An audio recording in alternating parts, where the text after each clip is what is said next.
but it also brings in millions of dollars.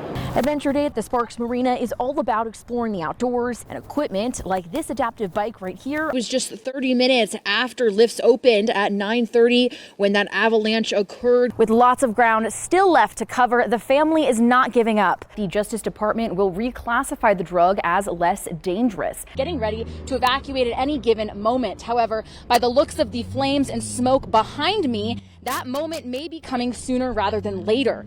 Many child care providers are at or near capacity in Washoe County, making it difficult for parents to find an opening. This issue only amplified by the pandemic. The situation is dire for working parents and daycare providers.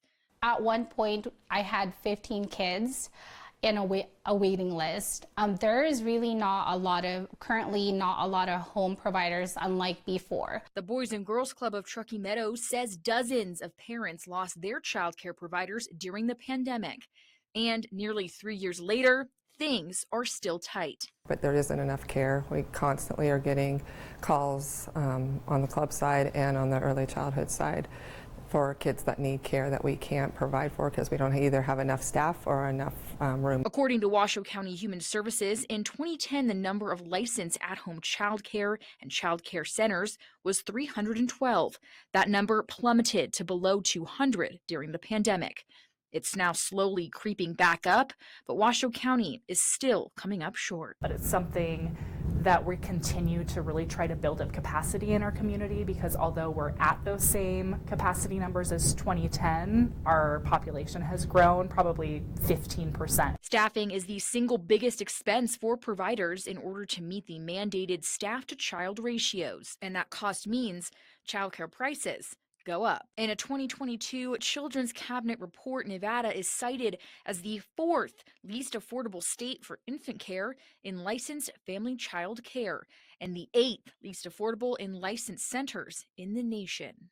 You can't have quality care if there's a revolving door for staff, and then also being able to keep the doors open as everything increases. That increases not just for families, but it increases for the owners. Remaining pandemic federal funding has helped. Last year, the county's Human Services spent over $700,000 reimbursing startup costs for 7 new and expanding child care centers and a dozen new home child care providers. However, Washoe County still under capacity. Gosh, it's just even having one more increases it by how much? You know, six more slots in a family child care, or 30 more slots in a center. The current situation now has everyone crying for help. And all the early childhood education research shows that we either put the money into young kids when they're little, or we're going to put it into prisons when they're older. And so it's about the legislation making a decision, where do you want to put the money, and it's time for them to step up. The Washoe County Human Services Agency and the Boys and Girls Club of Truckee Meadows are hoping to open a 5th learning center location in winter of 2024. This is in an effort to increase access to childcare specifically for foster families and county staff. Reporting in studio, I'm Abigail Verwick. State Line South Lake Tahoe continues to be a popular tourist destination all year round. However, with the recent heat waves, it has residents concerned with the practices of a local business. The Borges horse carriages have been offering rides in South Lake Tahoe for over 50 years. However, with temperatures soaring, some local residents are expressing concern for the animals in the heat. I remember growing up, they used to be in a field. They weren't on the pavement. And it has just gotten heartbreaking lately to see them limping in the heat wave. There is currently a petition online to ban the horse carriages in South Lake Tahoe. Other big cities like New York, San Antonio, and Philadelphia seeing similar efforts. The Borges business says they keep their horses healthy, staying in constant communication with their vet. These horses are like athletes. To get an athlete not to run a marathon would actually be kind of cruel to the athlete, the marathon runner, or an Olympic athlete. They are bred and they love to do things. The horses are kept in the shade with misters and water, but there are still concerns from the community about the hours these horses are outside pulling those carriages. It gets pretty humid in New Orleans, so from around 2 o'clock to I think around 4 or 5 o'clock, they shut them down completely. And they also have troughs on the side of the road. The family adds that unlike humans and other animals, horses can adapt to extreme conditions. They all handle the heat a lot better than other animals do. And so so when they do, you can tell when they're feeling hot, we give them a break.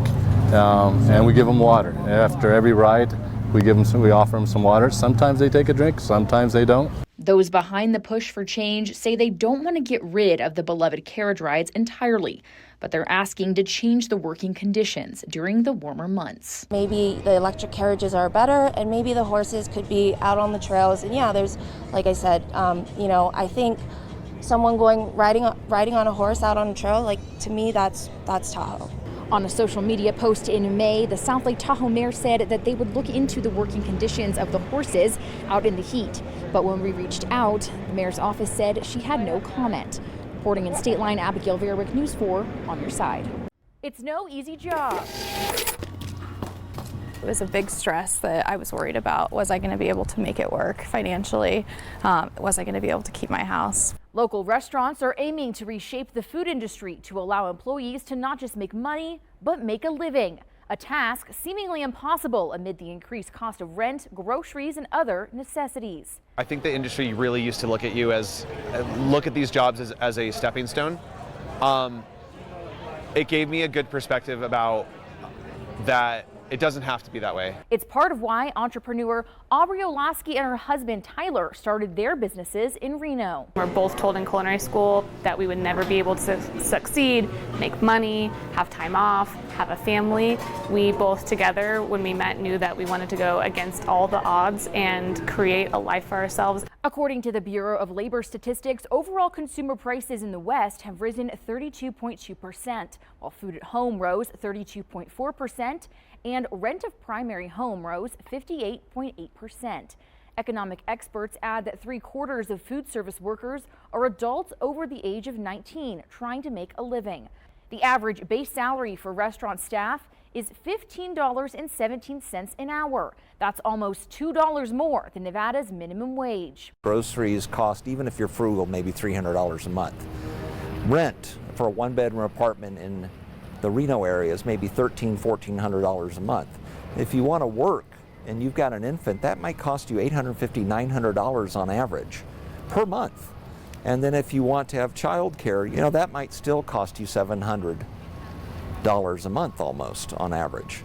And so you put that together with that wage and you find that there's nothing left. Here's what these businesses are doing to make Northern Nevada affordable. Starting employees at around $17 an hour, adding health benefits, paid time off, and tip pooling.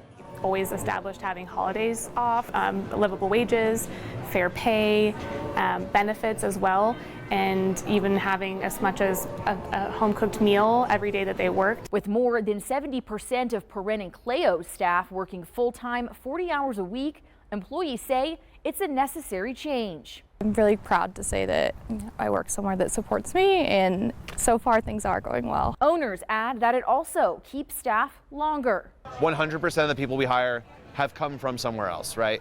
But they're building on their experience. And while they're here, they're building a life that they could be happy with and proud of. In Reno, Abigail Verwick.